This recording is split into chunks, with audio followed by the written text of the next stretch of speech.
नमस्कार, मी प्रतीक्षा. डीएनए मराठीमध्ये आपलं स्वागत. बेकायदेशीर सावकारीच्या माध्यमातून मातंग समाजातील एका गरीब कुटुंबाची शेतजमीन फसवणूक करून बळकावल्याचा गंभीर आरोप करत शेंडी पोखडी येथील त्या सावकारावर महाराष्ट्र सावकारी अधिनियम तसेच अनुसूचित जाती व जमाती कायदा या अंतर्गत गुन्हा दाखल करण्यात यावा अशी मागणी Republican party of India Gavai गट यांच्या वतीनं करण्यात आली आहे. या संदर्भात पक्षाच्या शिष्टमंडळानं जिल्हा पोलीस अधीक्षकांना निवेदन देऊन तातडीने कारवाई करण्याची मागणी केली आहे. अन्यथा पोलीस अधीक्षक कार्यालयासमोर बेमुदत आमरण उपोषण करण्याचा इशारा दिला आहे. यावेळी रिपाईनचे शहर जिल्हाध्यक्ष सुशांत मस्के, गुलाम अली शेख, विजय शिरसाट, सुनील वाघमोडे, नामदेव उमाप, ताराबाई वाघमारे, वसंत उमाप, उत्तम उमाप, विजय पाटोळे, अरबाज शेख यांच्यासह पीडित उमाप कुटुंबीय उपस्थित होते. आज रिपब्लिकन पार्टी ऑफ इंडिया पक्षाच्या वतीने पोलीस अधीक्षक कार्यालय या ठिकाणी निवेदन देण्यात आले. वारोळे नामक एक मोठा सावकार आहे. या सावकाराकडे आमच्या मागासवर्गीय समाजातील उमाप कुटुंबाने 3 लाख रुपये व्याजाने घेतले होते. त्याचे व्याजदर हे 3% होते.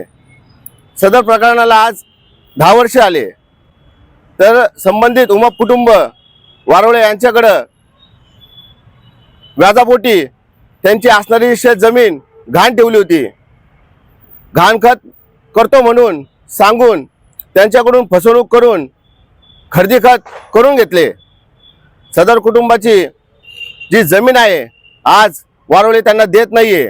वारोळे यांनी उमापे सातत्याने त्यांची जमीन मागत असल्यामुळं काही तिराईत व्यक्तींना ती विकली.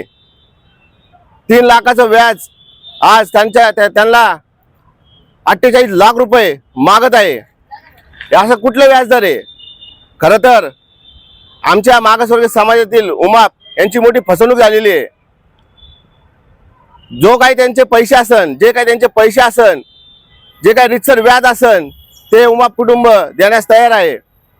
तरी देखील वारुळे त्यांना जातीवाचक घाणघाण शिव्या देतात व हाकलून देतात, जीव मारण्याची धमकी देतात. जर उमाप या कुटुंबाला त्यांची परत पुन्हा जमीन वारुळे यांनी दिली नाही तर पुढील काळामध्ये एसपी ऑफिस कार्यालयासमोर रिपब्लिकन पार्टी ऑफ इंडिया पक्षाच्या वतीने आमरण उपोषण आम्ही छेडणार आहोत. जय भीम. मी वसंत उमाप, राहणार जेऊर, जिल्हा अहिल्यानगर. मी माझ्या मुलीसाठी लग्नासाठी वारोळे सुरेश ज्ञानदेव वारोळे यांच्याकडून 3 लाख रुपये 3% व्याजदराने घेतले होते आणि व्याजदराने आणि जमीन गहाण ठेवली होती. मला सांगितलं की गहाण खत करून देतो, पण त्यांनी माझ्याकडून खरेदी खत करून घेतली आणि त्यानंतर मी 4 वर्षांनी व्याजासहित पैसे घेऊन जमीन सोडवायला गेलो. त्यावेळेस मला काठी काढली आणि जातीवाचक शिवीगाळ केली आणि हातपाय तोडून म्हणला परत तुझ्या जमिनीचा काही संबंध नाही. त्याच्यानंतर मी काय परत त्याच्याकडे गेलो नाही. मी आता ह्या वेळेस मला माहिती पडलं की त्यांनी जमीन विकली. त्याच्याकडे मी 7 वेळेस गेलो, 7 वेळेस त्याच्या पाया पडलो, बाबा हे तुझे व्याजाचे पैसे घे आणि माझी जमीन मला परत दे. तरी तो काय द्यायला तयार नाही. माझी जमीन मला परत मिळावा नाही तर मी फाशी घेऊन मरण, आत्महत्या करीन. प्रतिनिधी मुंतजीर शेख, डीएनए मराठी, अहिल्यानगर.